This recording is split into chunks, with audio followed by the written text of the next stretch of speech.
So the IDF is moving a lot faster than even the IDF expected. Right now, they've completed the complete encirclement of Gaza City. Northern Gaza is completely cut off from South Gaza, and they hold the main highway all the way to the ocean. Gaza North is completely encircled, it's completely blockaded, and they're moving in closer on the center of the Gaza City. Now, what usually happens from this point on is a lot of guerrilla warfare on the ground. The local force of Hamas can't handle the air superiority, the ocean superiority, and the better armor. So what they will do, they will try to pop out in different ambushes with anti-tank missiles, with IEDs, with grenades, with different traps and booby traps. So they'll try to kind of annoy the forces on the ground as much as possible, and they will take casualties. They will actually cause some damage. But strategically speaking, the Gaza City region is now completely encircled and is being suffocated, which is the plan of the IDF, to sit there, hold, shield the crap out of it until they surrender and come out from the holes, and then it will be more of a fight the IDF wants. They do not want to go down the tunnels looking for the terrorists. Now, at this point, the death toll that's coming out from Hamas and from the Gaza Ministry of Health, as it's called officially, look, it's very, very high. It's nearing 10,000 people. And we want to talk about this right now on the show because we want to bring you the real information. Now, there's mounting pressure on Israel for a ceasefire, for a humanitarian ceasefire, because of all this high death toll in Gaza. Now, there's three questions about this death toll that needs to be asked. And I'm not taking either side here. I'm just saying, let's ask the hard questions that mainstream media kind of has a trouble with. Number one, look, how many dead Hamas terrorists do they have? Because if you ask the Gaza Ministry of Health, they're going to say zero. They haven't released a single Hamas terrorist death. So they've pulled all the dead people in Gaza into one pool and they call them civilian death, while the IDF says they have eliminated over 10,000 of Hamas militants. So the IDF says, hey, we killed 10,000 Hamas militants, and the Gaza Ministry of Health says, well, it's zero. So it's probably somewhere in between at the very least. So let's say at least 5,000 people are actual Hamas militants. So let's say that half of the list is not civilians. Now let's talk about the fact that the Hamas is actually actively preventing people from leaving North Gaza towards South Gaza. They're literally executing them. Yesterday, for 4 hours, the IDF opened up Salah ad-Din Highway, which crosses north to the south, for civilians to move south. And what Hamas did is snipe people, shoot RPGs at them, mortar attacks. They're literally preventing people from leaving. So again, should these deaths be counted as IDF deaths? I don't know. The other thing is that a lot of the Hamas military installations, the rocket launchers, the tunnels, the headquarters, the warehouses, the depots, all of this is completely embedded within the buildings that serve the civilians, the hospitals, the schools, the residential buildings.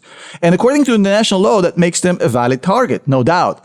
But the collateral damage that happens in these valid targets, should it be counted as civilian casualties? Again, I'm not making an opinion, I'm just saying, it seems to me that if the IDF was in fact interested in actively eliminating civilian population and cause a genocide, after 30 days of bombing, complete air superiority, they would have had a higher death casualties than 9,700, which is what they're currently reporting. So to me, it seems that the IDF is trying to kind of find the middle ground there, but we will not know this until the end of the war, how exactly this plays out. I have my doubts about the Gaza Ministry of Health numbers, especially since I'm looking at it from an objective perspective, not from either side.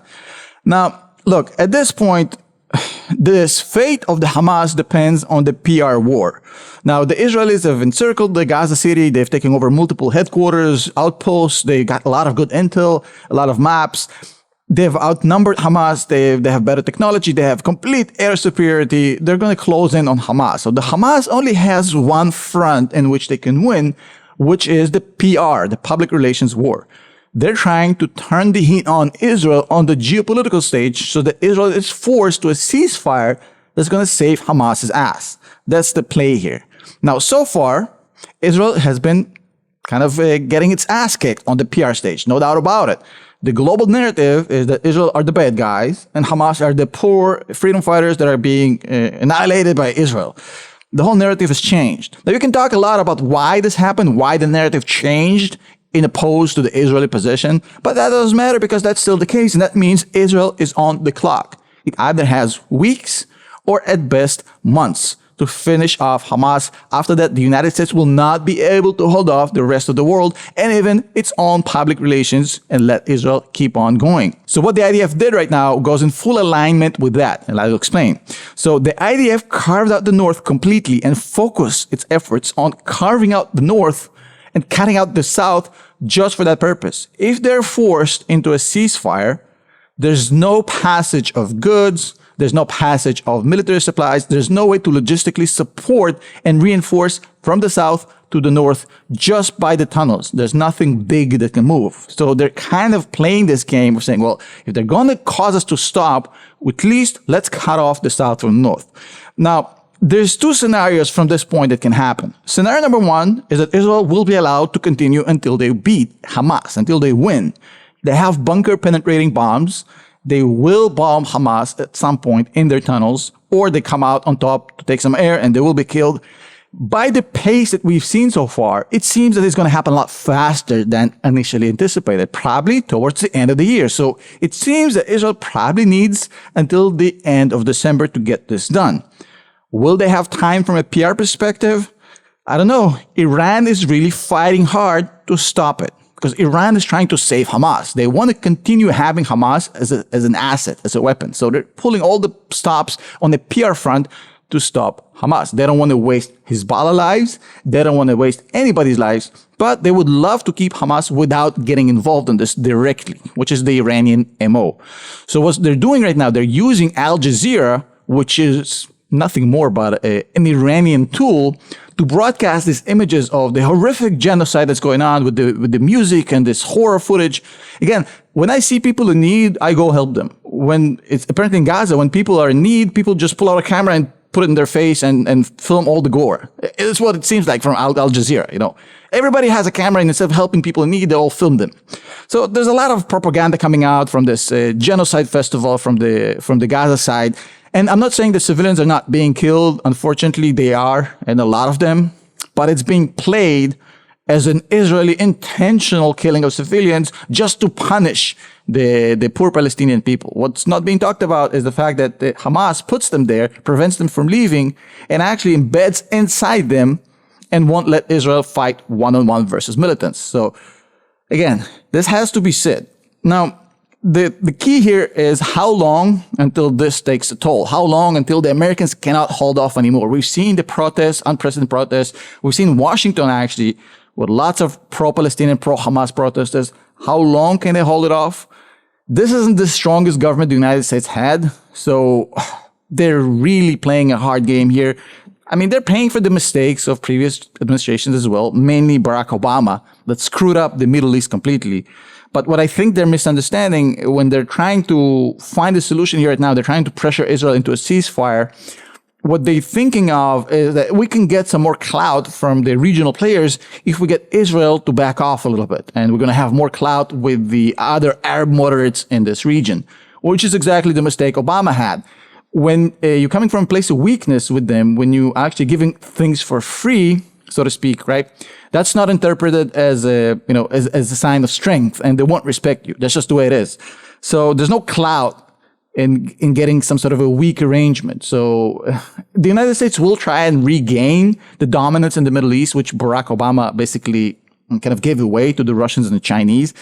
They'll try to do it through a political kind of agreement, like they're talking about a two-state solution. I don't know what the end game is going to be, but what they need to understand is the quality of that agreement will depend on the quality of achievements on the ground of Israel in the negotiations. And if everybody knows that America sides with Israel and Israel gets a bad deal out of this, the United States won't get the dominance it wants from the region. And the crazy part about it, the support for this theory actually comes from Saudi Arabia. So the Saudi Arabian prince, not MBS, the Saudi prince, Abdul Rahman, actually put out a statement 3 hours ago saying, hey, the speech by Hassan Nasrallah, the head of Hezbollah, is complete horseshit. It's horse manure. He's talking out of his ass. There's no axis of resistance. You are using the Palestinian issue for your own purpose, Iran. This is an Iranian cynical use of the Palestinians to consolidate strength in the Middle East and to improve your position. You're writing the Palestinians and you're sending them to their death on your agenda, and you don't care about the Palestinians, and all of this is fake and a lie. Again, this isn't the official position of Saudi, but this is a prince talking. So that's their way to communicate to the world, not the lip service, the official position, what they're actually thinking. Don't forget that the Saudis have been in bed with Israelis for the past 10 years. The Israelis and the Saudis have been best friends and coordinating on security issues for the last decade, like this. So the Saudis really don't want Israel to get screwed here. So they're coming out and supporting Israel in this is a real improvement in this situation. The key factor here, will the crack between Israel and the US on whether a ceasefire is required right now get bigger? Or will the United States understand that they have to buy time for Israel? That's going to determine where this thing is going. And honestly, I don't know. We'll find out. Let me know in the comments what you guys think. I'll see you in the next video.